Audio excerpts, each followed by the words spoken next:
Bueno, hoy no me toca a mí. Por eso dijeron introducir. Hoy tenemos una invitada especial, es una amiga de hace muchos años. Cuando estábamos recién casados, Debbie tenía una amiga que hacía triatlones. Y cada vez que tenía el estudio con Debbie le decía, oremos por Gina. Y nosotros orábamos por una Gina que nadie sabía quién era Gina. Pero años después, conocimos a Gina, le entregó la vida al Señor, ella y su hija. Y la mayoría de ustedes, como son grandecitos, sí se acuerdan de Gina, ¿verdad? Era una de las triatlonistas de su estrella de Costa Rica, Gina Polini. Y si no, por lo menos vieron el nombre de la Nación, porque era una de las editoras de la Nación. Pero además, para los más jóvenes, es la mamá de Monse. Entonces, si no, por una de las tres pegan, ya saben de quién es, ¿verdad? Gina va a compartir con nosotros un tema muy lindo hoy y voy a pedirle que pase adelante, voy a orar por ella para que Dios tome control. Padre nuestro, yo quiero darte gracias por Gina, por toda su familia. Te doy gracias, Señor, por la vida que ha tenido, por la manera en que tú te has mostrado en su vida. Te pido que esta noche tu Espíritu Santo tome control, que tú pongas palabras en su boca, que tú nos hables a través de ella y que toques nuestros corazones. Te lo pedimos en el nombre de tu Hijo Jesucristo. Amén. Oídos.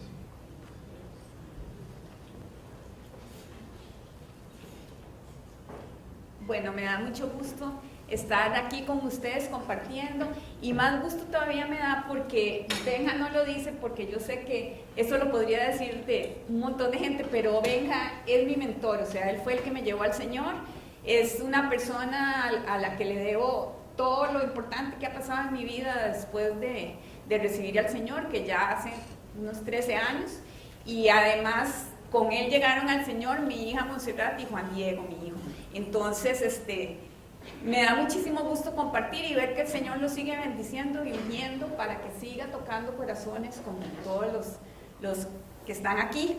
Y bueno, Benja me invitó porque he pasado una situación bastante dura en mi vida y eso me ha dejado una grandísima enseñanza que yo espero poder compartir hoy con ustedes y que sea un tema más bien esperanzador que triste.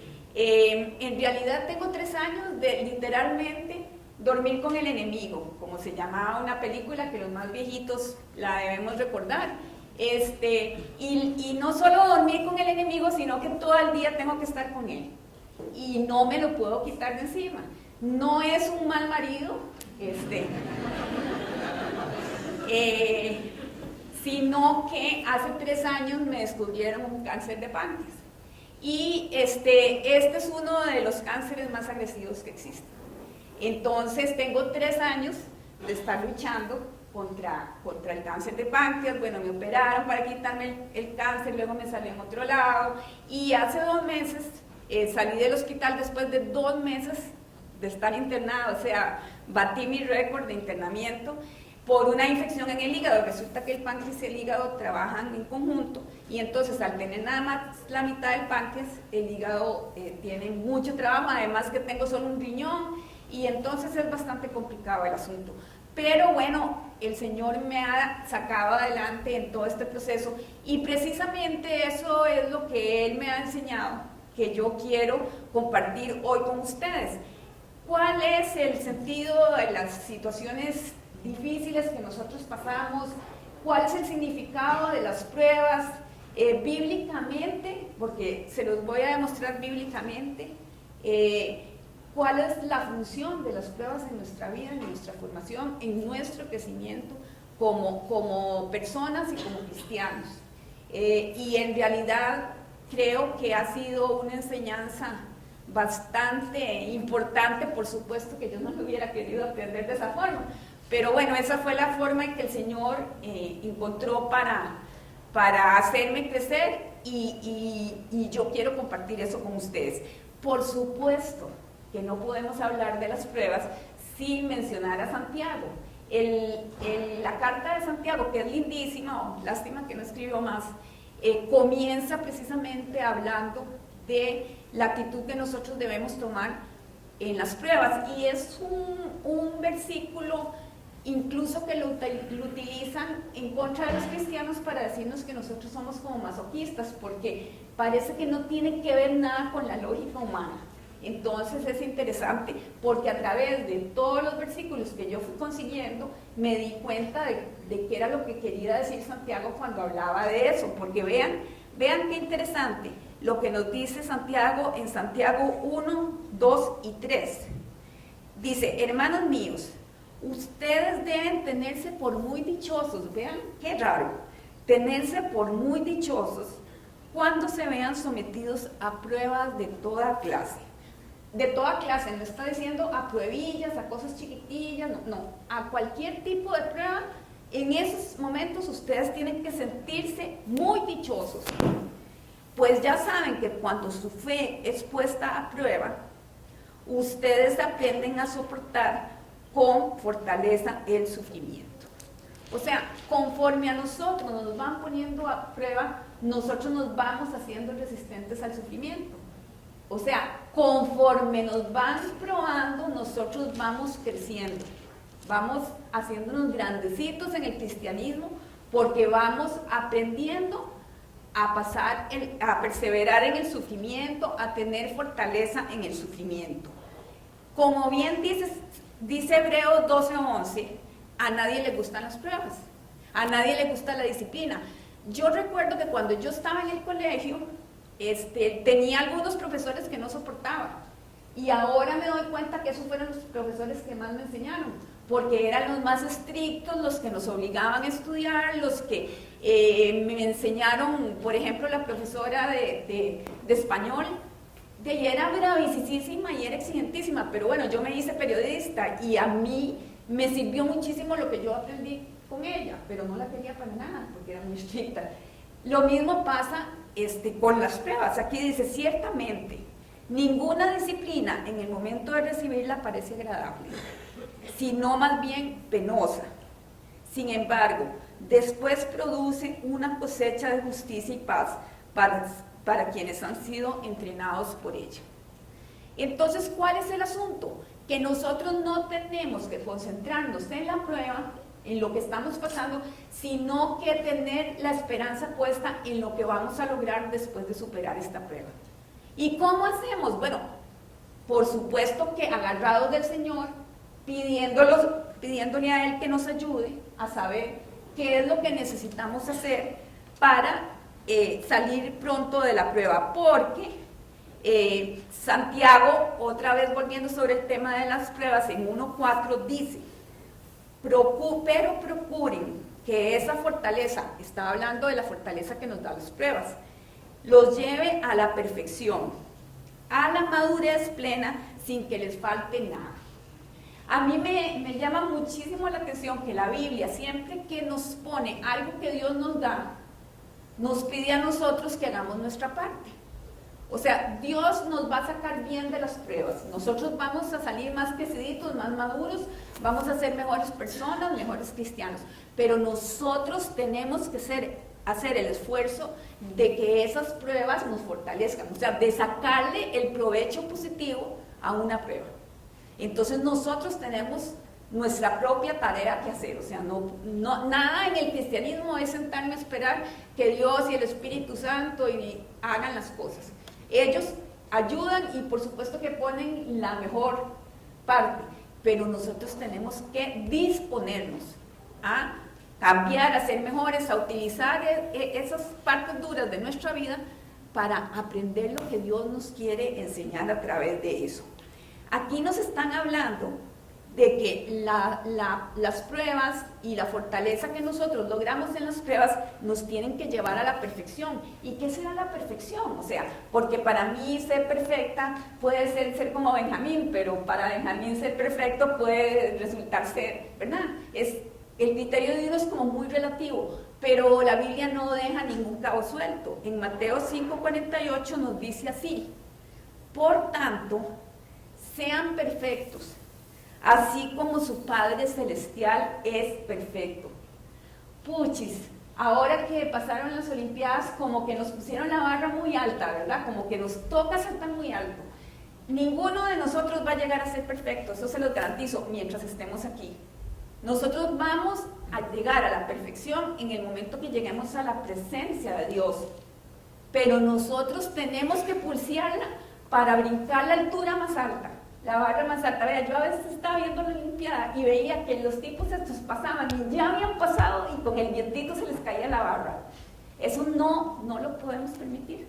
Nosotros no podemos botar la barra ni siquiera con el paso del viento que hacemos con los pies si ya hemos llegado a esa altura. Porque nosotros estamos en un proceso que nos tiene que llevar hacia una meta. Y Pablo lo dice muy bien. Pablo, que las tuvo duras. Ojalá le hubiera pasado lo que me pasó a mí. La tuvo dura, tiesa y parejo todo el tiempo que le tocó trabajar por el cristianismo, ¿verdad? Dice así en Filipenses 3, 14 al 16. Dice, sigo avanzando, vean, siempre hacia adelante, nunca para atrás. Sigo avanzando hacia la meta para ganar el premio que Dios ofrece mediante su llamamiento celestial en Cristo Jesús, o sea, la vida eterna, para ganar la vida eterna. Así que, escuchen los perfectos, como dicen ustedes, que rajan de ser perfectos, escuchen. Todos debemos tener este modo de pensar. Y si en algo piensan de forma diferente, Dios les hará ver eso también. En todo caso, y aquí viene lo importante, vivamos de acuerdo con lo que ya hemos alcanzado. Nosotros tenemos que estar siempre creciendo, siempre avanzando, y recordémonos que las pruebas son una forma de empujarnos hacia el crecimiento. Entonces, si yo ya llegué a un nivel de crecimiento, yo no puedo estar echando para atrás y volviéndome como si cuando estoy en el colegio, estoy en 5º año y de repente al día siguiente se me ocurre llegar y meterme en la clase de 1er año. No se puede, yo ya estoy en 5º año. Igual, nosotros estamos en un proceso en el cual vamos avanzando siempre hacia la meta, como dice Pablo, nunca para atrás. Y si nosotros de veras nos empeñamos en ir logrando los propósitos y las metas y seguir avanzando, vamos a tener un verdadero crecimiento, sin aflojar. Porque a veces creemos que el cristianismo es nada más cumplir hasta con ritos religiosos, pero no, es un proceso de perfeccionamiento personal, en el cual Dios y el Espíritu Santo tienen un trabajo grande. Pero la disposición hacia eso tiene que venir de nosotros nuevamente, se ve aquí. ¿Y cuál es el sentido de todo ese proceso de crecimiento? Vean qué interesante. Además, 2 de Timoteo 3:17. Tenemos que crecer a fin de que el siervo de Dios esté enteramente capacitado para toda buena obra. O sea, el crecimiento no es un crecimiento egoísta, no es un crecimiento porque yo me quiero hacer muy grande, muy maduro, quiero ser, que Dios me vea y se regocije porque yo no. El crecimiento que yo estoy experimentando tiene que reflejarse en buenas obras, en trabajo hacia mi prójimo, y me encanta, y ahora que estaban diciendo que iban a ir a hacer una obra social por aquí y otra por allá, yo decía, sí, es que Benjamín y Debbie siempre se han caracterizado porque la gente se tiene que poner a trabajar, porque no podemos tener un crecimiento egoísta. Los cristianos estamos avanzando, haciéndonos mejores, madurando para ayudar a los demás. ¿Por qué? Porque Jesús nos dejó aquí para que fuéramos sus manos y sus pies. Y Jesús, lo único que hizo cuando vino a este mundo fue servir. Entonces, si nosotros estamos tratando de parecernos a Jesús, que es el que nos mostró cómo era Dios, y aquí dice en la Biblia que tengo que ser perfecto como Dios, tengo que hacer lo que hizo Jesús. ¿Y qué fue lo que hizo Jesús? Servir, hacer buenas obras. Entonces, ok, las pruebas son para crecer. Nosotros estamos obligados a asumir ese proceso de crecimiento. Esa es nuestra responsabilidad. ¿Y cuál es el fin de ese proceso de crecimiento? Reflejarlo en buenas obras, ¿verdad? Entonces va cuajando. Es lindo ver en diferentes versículos en la Biblia y en diferentes temas cómo se va armando todo el marco, ¿verdad? Que nos quieren dar para movernos como cristianos. También la Biblia sabe que nosotros, o sea, en la Biblia se muestra que el sufrimiento se da, o sea, no es que se desconoce, Pero bueno, ¿cómo miden ellos el sufrimiento? Dice así en 2 Corintios 4:17. Dice, pues los sufrimientos ligeros y efímeros, imagínense, se dice de nuestro sufrimiento que son ligeros y efímeros, y eso que a veces yo digo, pero ¿qué es esto tan terrible? Ah, pues es ligero y efímero a la luz de la Biblia. Que ahora padecemos, producen una gloria eterna que vale muchísimo más que todo sufrimiento. Ah, entonces sí se entiende. O sea, no tiene ninguna relación el grado de sufrimiento con el beneficio que yo voy a tener cuando obtenga la gloria eterna. ¿Por qué? Porque voy hacia un lugar donde esas cosas no van a existir. No va a existir el llanto, no va a existir el dolor, no van a existir los enemigos, no van a existir las quiebras, no van a existir las malas relaciones, nada. O sea, no vamos a seguir teniendo problemas con los hijos, ni tampoco con el marido ni con la esposa, no nos van a quebrar. O sea, es un momento maravilloso. Y estoy mencionando todas esas cosas porque, bueno, a mí me está tocando en este momento una prueba de salud, pero yo sé que aquí hay montones de gente que está pasando por pruebas de diferente naturaleza y todos tienen razón de estar dolidos frente a esa prueba, y por eso es que esto es esperanzador, porque da una visión de las pruebas como algo pasajero y algo que nos va a llevar a una situación mejor, y eso es de lo que yo me tengo que asegurar cuando estoy pasando una prueba. ¿Por qué? Porque además Dios no me va a dejar pasar por una prueba que yo no pueda llevar, y eso es otra cosa muy esperanzadora. 1 Corintios 10:13 nos dice de esta forma, dice, hasta ahora ninguna prueba les ha sobrevenido que no pueda considerarse humanamente soportable. Dios es fiel y no permitirá que ustedes sean puestos a prueba más allá de sus propias fuerzas. Al contrario, junto con las pruebas, les proporcionará también la manera de superarla con éxito. Vean, Él nos da la forma de superarla. Lo que pasa es que nosotros llegamos a la prueba y estamos desconectados del Señor. Entonces, el que sabe las instrucciones para que salgamos de las pruebas, nosotros ni siquiera lo tomamos en cuenta. Entonces, ¿cómo vamos a hacer para salir de la prueba si no estamos conectados con el Señor? Y eso es tan real. Dios no le pone a uno pruebas que no pueda soportar. Si ustedes leen el libro de Job, que es complicadísimo, dificilísimo y terrible, se dan cuenta que Dios le permitió a Satanás hacerle cosas espantosas a Job, pero Dios no lo llevó hasta la muerte. O sea, Job pudo ir sobrepasando esas cosas tan terribles. Es muy interesante el libro de Job, podrían leerlo, hasta que lo llegó a sacar adelante. Le enseñó quién era él como Dios, que era todavía más poderoso y más importante y más todo de lo que él pensaba, porque ya Job era un creyente al 100%. Y no solo le restauró la salud, sino que le dio más riquezas o sea, lo llevó a una posición material y espiritual mucho mejor que la que tenía antes, que ya de por sí era muy buena. Entonces, cuando nosotros estemos en una prueba, eso a mí me ha ayudado montones. Acordarme que Dios no me va a poner una prueba que yo no pueda llevar adelante, aunque a veces me parezca lo más duro del mundo. Yo me acuerdo, y me da mucha risa, un día llegué a mi casa, mi hijo mayor, que ya tiene 32 años, estaba en cuarto grado, una cosa así, y me lo encuentro llorando en el cuarto. Entonces le digo yo, ¿pero de qué pasó? Dice, es que Andrea me quebró. Entonces a mí me dio mucha risa, claro, él no me vio, y yo dije, ay, pero ¿cómo va a estar llorando por eso? Y a esas edades, con 10 años, no sé qué, y en eso me entré en razón y dije, bueno, para este chiquito, eso es lo peor que le puede haber pasado. A mí me ha dicho una persona X que está, y esto es real, que lo más duro que le ha pasado en su vida es que no puede conseguir un novio.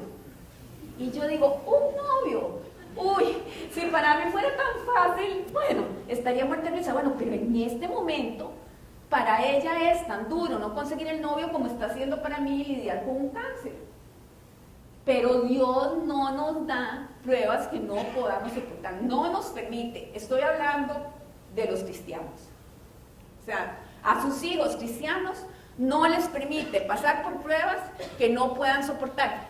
Allá, los que las pasan sin Dios, yo no sé cómo hacen. Yo no sé si se puede soportar, porque yo le digo muy sinceramente, esta vez que yo estuve internada, yo sí sentí que yo me iba a morir. Por lo menos 2 días. Sentí que me iba a morir, pero yo no sentí miedo. Yo dije, Señor, si ya me quieres llevar, qué rico, voy a descansar. Si yo no hubiera sabido que iba a ir a un lugar maravilloso, me hubiera dado mucho miedo pensar que me iba a morir. Y efectivamente, ahora nos han contado los doctores que sí estuve a punto de morirme. No lo supimos en ese momento, porque yo le digo a Monserrat, ¿a ustedes les dijeron que yo me estaba muriendo? Dice, no. Pero bueno, un día de estos entraron de una doctora y se quedó asustada y dice, ¿usted es Gina Polini? Y le digo yo, sí, ¿por qué? Me dice, ay, es que yo creí que usted se había muerto. No, es cierto, es cierto.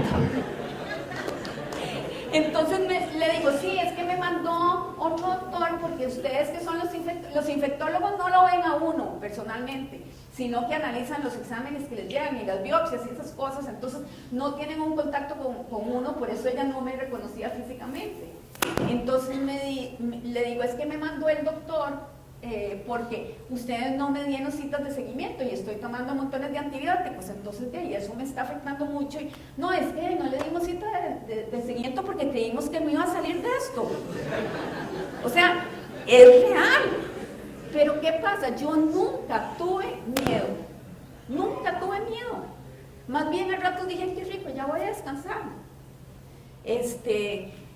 Pero no sé cómo me hubiera sentido yo si yo no hubiera estado con el Señor en ese momento, y ahora, y en todo momento, y mi familia también, porque hasta eso ha sido lindo. Mi hijo mayor, que casi ya habíamos desistido de que encontrara al Señor, se bautizó hace 3 meses, era el que faltaba, y eso ha sido a través del testimonio que Monserrat y yo hemos dado a lo largo de estos 3 años, que una prueba de esta naturaleza es una prueba familiar, no es una prueba individual. Entonces, imagínense el regalo que me dio Dios, que yo ya me puedo morir tranquila porque ya sé que mis hijos están con el Señor. Entonces, para que vea que se les saca provecho a las pruebas. Algunos no creerían que eso es un buen provecho, pero para mí es el mejor de todos. Entonces vuelve otra vez, en esta ocasión no Santiago, sino que Pablo, a decirnos que nos tenemos que regocijar con las pruebas. Romanos 5:3 dice, así que nos regocijamos en la esperanza de alcanzar la gloria de Dios, por supuesto, que es la esperanza que a mí me tiene tranquila, alcanzar la gloria de Dios. Y no solo esto, sino que también en nuestros sufrimientos, porque sabemos que el sufrimiento produce perseverancia. Voy a tomarme, voy a leerlo en Dios habla hoy, esos mismos versículos, porque yo hice esta charla con la Nueva Versión Internacional, que es la que usualmente uso más, pero después leyendo en Dios habla hoy, está tan bonito que me voy a tomar el atrevimiento de leerlo, aunque no está ahí, pero se los voy a leer despacito. Dice, y nos gloriamos con la esperanza de tener parte en la gloria de Dios. Y no solo eso, sino que también nos gloriamos de los sufrimientos, porque sabemos que el sufrimiento nos da, vean el proceso, el sufrimiento nos da firmeza para soportar, y esta firmeza nos permite salir aprobados, y el salir aprobados nos llena de esperanza, y esa esperanza no nos defrauda, porque Dios ha llenado con su amor nuestro corazón por medio del Espíritu Santo que nos ha dado. O sea, esa es Romanos 5, del 3 hasta el 5. Entonces, cuando estemos pasando una prueba, es importante que recordemos esto. Son de los versículos que yo digo que uno tiene que tenerlos como en el espejo del baño para estarse acordando de esos cuando está pasando por los malos momentos y en esos momentos uno cree que Dios ya se olvidó de uno. Pero eso nunca es así.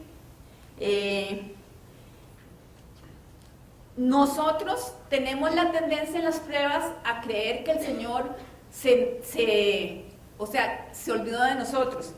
Y además cogemos actitudes rebeldes, como dice Hebreos 3:8. Dice, nos está hablando de la gente que estaba atravesando el desierto para llegar a la tierra prometida. No cierren herméticamente el corazón, que es lo que hacemos nosotros, cerrarle herméticamente el corazón a Dios, como hicieron los que se rebelaron en el desierto el día de la prueba.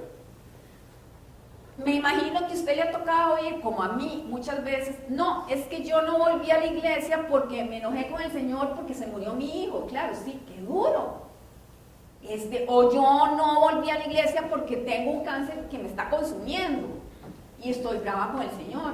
O yo no volví a la iglesia o ya ni siquiera oro porque mi esposo me dejó o porque, porque quebró la empresa en la que había venido trabajando toda mi vida. Que posiblemente por eso lo dejó la esposa, o el esposo. Pero ¿cómo nos vamos a enojar con el Señor? ¿Usted cree que al Señor le importa que usted se enoje con Él? O sea, que se le mueve un pelo. Y nosotros tenemos la osadía de decir, me enojé con el Señor. Dios guarde, Dios se enoje con nosotros, ¿verdad? Porque ahí se está fea la cosa. Entonces, lo peor que nosotros podemos hacer en momentos de dificultad es enojarnos con el Señor, porque nos estamos soltando de la fuente de poder. O sea, es como si le quitáramos a la computadora, a la batería, y se nos apaga. Ahí se acabó el amor. Y eso es lo que hacemos nosotros, desenchufarnos a veces, cuando estamos en los malos momentos. Y es la peor de las decisiones que nosotros podemos tomar. Más bien, vea lo que nos dice Mateo en el 11:28. Dice, esto lo dice Jesús, o sea, está entre comillas porque son palabras de Jesús. Dice, vengan, vean qué rico, vengan a mí todos ustedes que están cansados y agobiados. Bueno, todos estamos cansados y agobiados, efectivamente, y yo les daré descanso. O sea, en lugar de enojarnos con el Señor, debemos llegar a sus pies y decirle, sí, Señor, estoy cansado.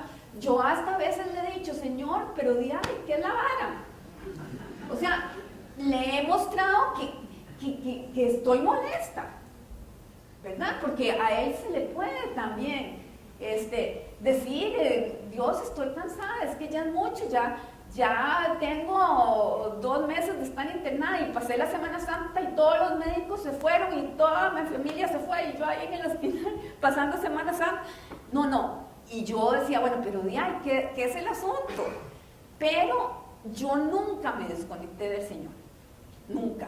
O sea, lo que hice fue llegar y todavía yo le digo, Señor, ya sabes que yo estoy cansada, que ya no quiero tener dolor, vos sabes que la estaba pasando mal, no me puedes dar un respirito. Y vea, el Señor es tan lindo, tan lindo, tan lindo, y tan fiel, y tan grande, y tan poderoso, que el Señor me da una dosis de amor cada vez que me ve cansada para decirme, tome para que vea que yo estoy con usted.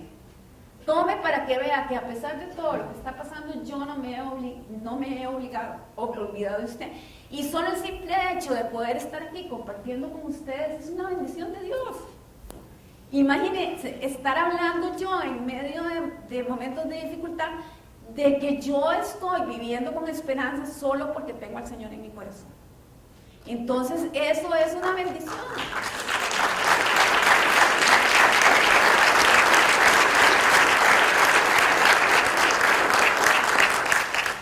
Y vean qué lindo cómo se conecta el Antiguo con el Nuevo Testamento cuando uno está trabajando un tema. Isaías 40:30, acuérdense que decíamos que los que estaban cansados y agobiados llegaran donde el Señor y el Señor les daba descanso, así nos dijo Jesús. En Isaías 4:31 ya se había tocado el tema mucho antes de Jesús. Y dice así: pero los que confían en el Señor renovarán sus fuerzas, volarán como las águilas, correrán y no se fatigarán, caminarán y no se cansarán. Vean qué maravilla, qué promesa más maravillosa. Volarán como las águilas. Yo cuando me estoy sintiendo muy mal, yo me comienzo a imaginar de veras que soy una águila y ando ahí. Una vez hice el bungee ese que hay en Uruguarí, que es así, que va uno acostado, y veía todo el panorama así, me sentía de veras como un pájaro. Y entonces yo me recuerdo de esa escena, digo yo, pero Señor, permíteme volar de veras como las águilas, y mi espíritu vuela. No están hablando de que yo voy a volar, es nuestro espíritu, el que a pesar de estar agobiado y cansado, puede volar. ¿Por qué? Porque está uno pegado al Señor, y usted es el que decide si pasa por estas cosas solo o acompañado por el Señor. Porque aquí ese pero se está refiriendo a los que no confían en el Señor. Pero los que sí confiamos vamos a tener eso. Entonces es muy diferente, el asunto es muy diferente. Yo no quisiera saber cómo es de la otra forma, pero que es diferente, es diferente. Yo quisiera que esto que he querido compartir con ustedes acerca de lo que he encontrado en la Biblia para sostenerme en estos momentos difíciles, no les permito olvidarse de que Dios sigue siendo fiel aún en los momentos difíciles. Los que tienen correo conmigo y mensajes, ellos saben que yo en el teléfono, en el mail, en todo yo tengo Dios es fiel. Porque hace muchísimos años, aún antes, mucho antes de enfermarme, que Dios me ha venido mostrando que es fiel. Y tiene unas formas maravillosas. Ahora que estuve, esta última vez en el hospital, estuve porque, y como les dije, me dio una infección muy severa en el hígado. Y resulta que ya los médicos no sabían qué hacer, porque con la primera operación me tuvieron que, es casi como esa que se hacen los gorditos para adelgazar, porque me cortaron un montón de estómago, un montón de, bueno, la mitad del páncreas, me quitaron la vesícula, me quitaron intestino, entonces yo estoy llena de costuras, o sea, soy un puro añadido ahí por dentro, y eso se llena de cicatrices y de adherencias, entonces abrirme a mí es algo que nadie quiere. No me podían drenar la infección por ultrasonido porque tenía los niveles de coagulación muy bajos y no me subían a pesar de que me ponían sangre. Y como el ultrasonido está trabajando desde afuera, si hay una hemorragia, ellos no tienen tiempo de controlarla. Entonces, bueno, y además, vean qué lindo Dios. Yo comencé a sentir, desde que me ofrecieron el tratamiento de ultrasonido, que yo no me tenía que hacer eso. Comencé a sentir una desazón y yo le decía a Montserrat, no, es que, Montserrat, yo siento que no. Y el doctor, que fue un ángel, porque no lo conocía, pero un muchacho joven que de veras se ciñó con el asunto mío y me dijo, vea señora, los doctores pueden decir lo que quieran, pero usted es la dueña de decidirse si hace el tratamiento o no. Yo no se lo recomiendo, porque si usted tiene un sangrado fuerte, nosotros no lo podemos controlar y se nos muere ahí. Entonces yo dije que no, y bueno, ya ellos habían decidido que bueno, que no me iban a hacer el tratamiento, pero me mandaron para la casa. O sea, no le hacemos el ultrasonido y entonces así se va para la casita, ¿verdad? Y a morirse a la casa, con unos poquitos antibióticos y a ver si se la juega. Y ya yo tenía la orden de salida y estaba feliz porque ya me iba para la casa, porque ya tenía un mes de estar internada. Y subió el médico que me operó la primera vez y me dijo, no, es que me dijeron que te van a mandar así para la casa y yo no te voy a dejar irte así porque no vas a poder irte así. Entonces yo me puse de acuerdo con el cirujano de hígado y te vamos a operar entre los dos. Me dice, por supuesto que ya sabes que la operación lleva sus riesgos, ya sabes que vos sos una persona complicada en todo el sentido de la palabra,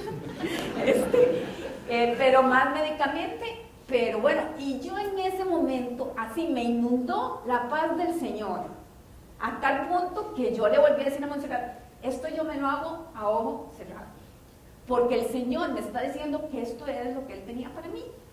Y efectivamente, yo me fui para el quirófano tranquilísima. Y gracias a eso, llegué donde la infectóloga a contarle el cuento, porque si me hubieran mandado como me pretendían mandar, no hubiera podido llegar.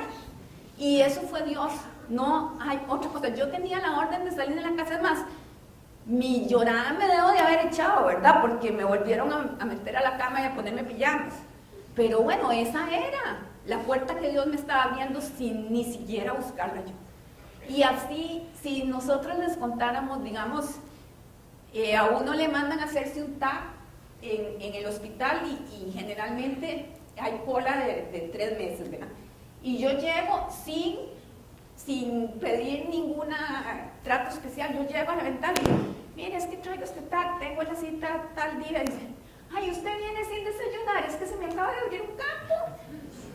Entonces yo le digo, hey, es que, ¿cómo no voy a creer que el Señor me está ayudando?